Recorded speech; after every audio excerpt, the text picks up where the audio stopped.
Hi hello, कसे आहात सगळे? आय होप सगळे मजेतच असाल. रुटीनला सुरुवात झाली आहे. सकाळपासून बरीचशी कामं आवरली आहेत आणि आज सगळ्यात मोठं काम केलंय म्हणजे केस धुणं. केस धुण्यावरनच मला आठवलं, एक मला वाटतं 7-8 व्लॉग्स झाले असतील माझे, तेव्हा मला एक कमेंट आली होती की अंकिता तू तुझं हेअर केअर कसं फॉलो करते.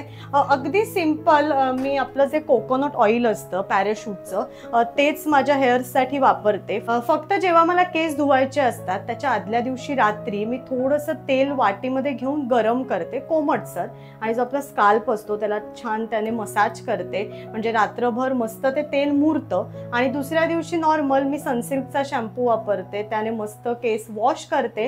आणि सिम्पल असं माझं रुटीन असतं. फक्त एक मी फॉलो करते की आठवड्याभरात 3दा तरी मी केस धुते. एक्स्ट्रा जर कधी धुतले गेले तर अजून चांगलं, पण 3 वेळा तर मी धुतेच दिवसाआड.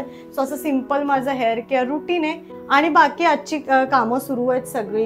किचन मधलंच रुटीन, जरा भांडी वगैरे सगळी झाली आहेत आणि खरं तर आता लंचच्या तयारीला लागायचंय. सो तेच आता मी एकीकडे सुरू करणार आहे. लंचसाठी आज मी करणार आहे मुगाची उसळ, गरम गरम पोळ्या, आंबा आहे, काकडी कांद्याची कोशिंबीर. सो आता एक मी त्याच्यात सगळ्या तयारीला लागतीये. मूग कालच रात्री भिजत घालून ठेवलेले, त्याच्यामुळे छान मोड आलेत, छान मस्त मोड आलेत याला.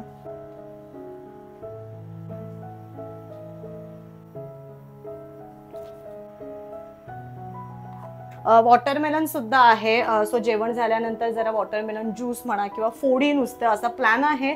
सो जेवणानंतर हे सुद्धा चिरून घेईन. आणि थोडी आज आजूबाजूची सुद्धा कामं करायची आहेत. मला दाणे वगैरे भाजायचे, दाण्याचं कूट कारण संपलंय. त्याच्यानंतर लसूण आणला होता मी, तो सगळा डब्यात वगैरे काढून घ्यायचा आहे. सो असं जनरल रुटीन सुरू आहे. काय ग शोनी? हो का, हे पण मी तेच करते. अंडच शोधते. तुझी भूक लागली का? चल, दाणे भाजायला घेते मी आता.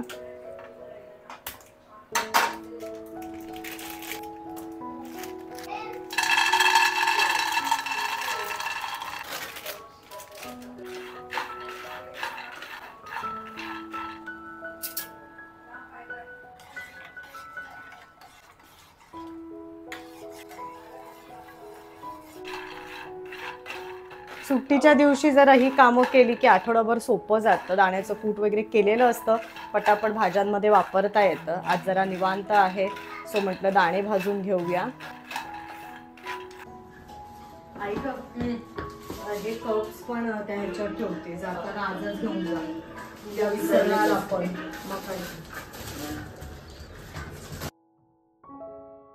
उद्या आमच्याकडे आहे गंधर्वचं केळवण. जसं तुम्हाला माहितीच असेल की त्याची मुंज आहे. सो आम्ही सगळे मिळून, विजू मावशी, आम्ही, अरुण मामा, पुष्करचा मामा, आम्ही सगळे मिळून त्यांचं केळवण करणार आहोत. सो त्याची तयारी करून ठेवली आहे. सगळं मामाकडे करणार आहोत. सो आई आज संध्याकाळी सगळं ते मामाकडे नेऊन ठेवणार आहे. त्याची पण एकीकडे तयारी सगळी सुरू आहे. फक्त पुष्करची कोकणातली मावशी, ज्यांनी कोकणाचे व्लॉग्स बघितले असतील त्यांना माहितीच असेल. सो रेखा मावशी नाही येणार आहे, ती मुंजीच्या आदल्या दिवशी येणार आहे. त्याच्यामुळे ती आता उद्या केळवणाला नाहीये, पण व्लॉग्स थ्रू ती नक्कीच केळवण बघू शकते. दाणे छान भाजून झालेत, एकीकडे कुकर लावलाय आणि आता मुगाची उसळ करायला घेते. त्यासाठी लसूण हवाय. सो सोललेला लसूण आता जरा डब्यात भरून ठेवते. बरा पडतो हा, पण आठवडाभर छान राहतो टप्परवेअरच्या डब्यात ठेवला की.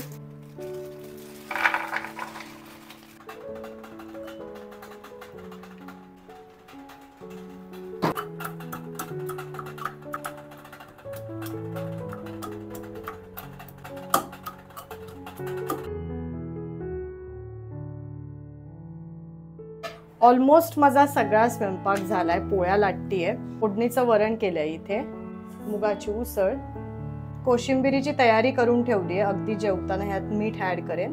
आणि पोळ्या लाटणं सुरू आहे. त्याही ऑलमोस्ट माझ्या होत आल्या. आणि उन्हाळ्यात किचनमध्ये काम करणं म्हणजे भयंकर कठीण असतं, पूर्ण घाम घाम.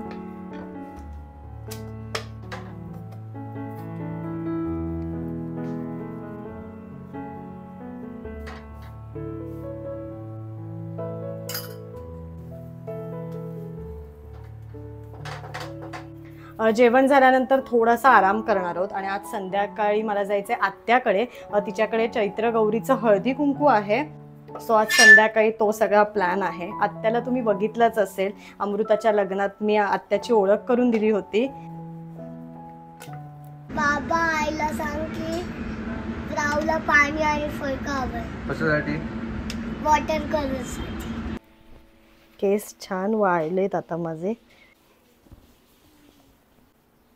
टॉवेल बांधून ठेवलं ना की ते पाणी गळत नाही राहत खाली, त्याच्यामुळे हे बरं पडतं. छान सगळं पाणी त्या टॉवेलमध्ये मुरलं की केस पण बऱ्यापैकी आणि वाळतात पण ह्याच्यात.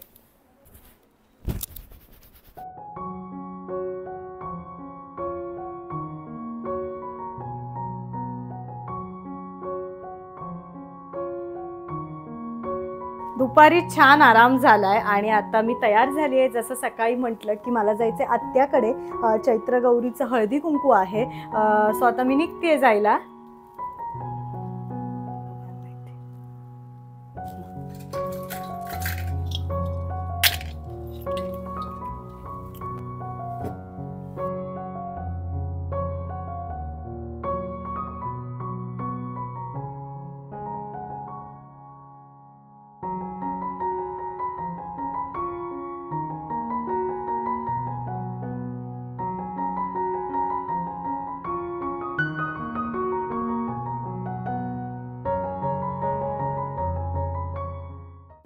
आम्ही आत्याकडे पोहोचलो. एक 10-15 मिनटं आम्हाला झाली आहेत आणि नभा आणि राऊचं खेळणं सुरू आहे.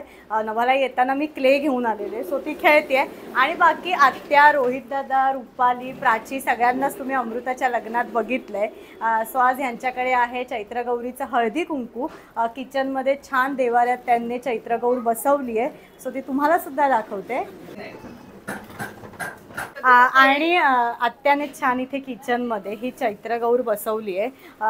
आणि रुपालीचं चालू आहे छान छान काही काही डेकोरेटिव्ह करते. छान रांगोळी वगैरे काढली आहे तिने इथे. चैत्र गौरी समोर चैत्रांगण का चैत्रांगणची रांगोळी काढतात. त्याच्यात सगळं सरस्वतीचं धनुष्यबाण सगळे शुभचिन्ह आहे त्याच्यात. त्याच्यानंतर ह्याच्यात मुख्य म्हणजे उन्हाळ्यात टरबूज, खरबूज हे फळांचं वैशिष्ट्य असते, म्हणजे उन्हाळ्यात थंडावा येण्यासाठी. आणि ही चैत्र गौर म्हणजे असं झोपाळा असतो. झोपाळ्यात पार्वती आणि शंकराची पिंड असते, त्याची ती पूजा केली जाते. म्हणजे पाळण्यातच ते असतं. हां, चैत्र आहे. तुझ्या इथे आधीपासून? हो, आधी आमच्याकडे हे पूर्वापार चालत आलेलं आहे.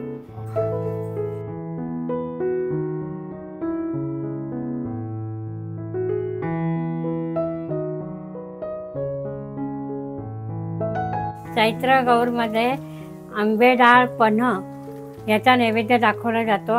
हरभऱ्याची ओटी भरली जाते. देवी बसते ही गुढीपाडव्याच्या नंतर तिसऱ्या दिवशी तृतीयेला, आणि तिचं जेव्हा उठणं असतं ते अक्षय तृतीयेला. 1 महिना ती माहेरवाशीन आपल्याकडे राहते. मग सगळं तिचं आपण माहेरवाशिनीसारखं तिचं खाणं पिणं, मोगऱ्याचा गजरा, आवडतं पण आणि आंबेडा हे तिला म्हणून सगळे. आणि चैत्र नवरात्र आता म्हणून मग सगळ्या देवींना आम्ही बसवतो आणि त्यांचं सगळं आनंदाने माहेर पण साजरा करतो.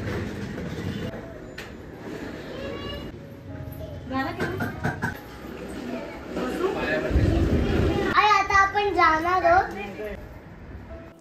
आलेल्या माहेरवाशीनला हळदी कुंकू लावायचं, अत्तर लावायचं, थंडावा म्हणून चंदन पावडरचा लेप, आणि आता पायाची पूजा म्हणून स्वस्तिक काढायचं.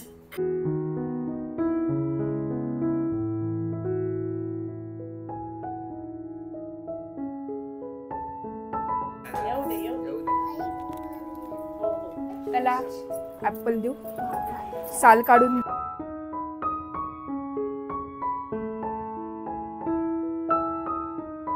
काय करते?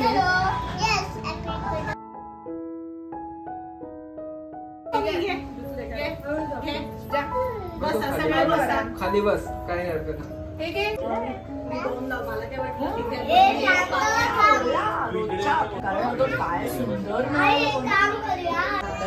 बाबा ओरडला म्हणजे रडायचं. हो, पण जरा बाहेर बसली आहे ना. वेलकम. आम्ही सेम सेम नाही तू करे.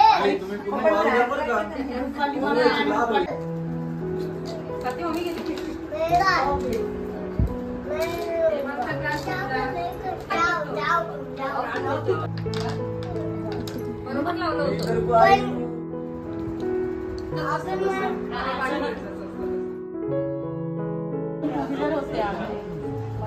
आणि होती जागा पण अगदी कट्टुकड होती. म्हटलं कशाला थोडीशी पुढे लावूया. चलो चलो चलो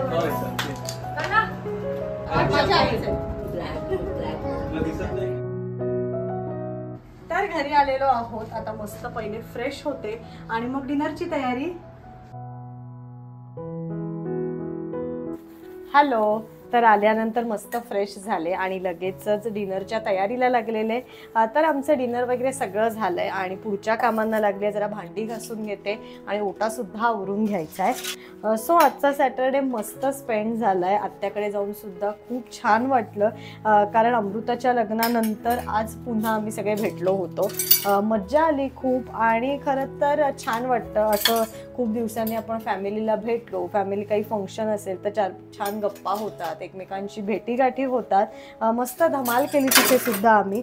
आणि आता मी माझ्या पुढच्या कामांना लागली. हा व्लॉग मी इथेच थांबवतेय. भेटूया माझ्या नेक्स्ट व्लॉगमध्ये. See you again. Blog created by Pushkar Ankita.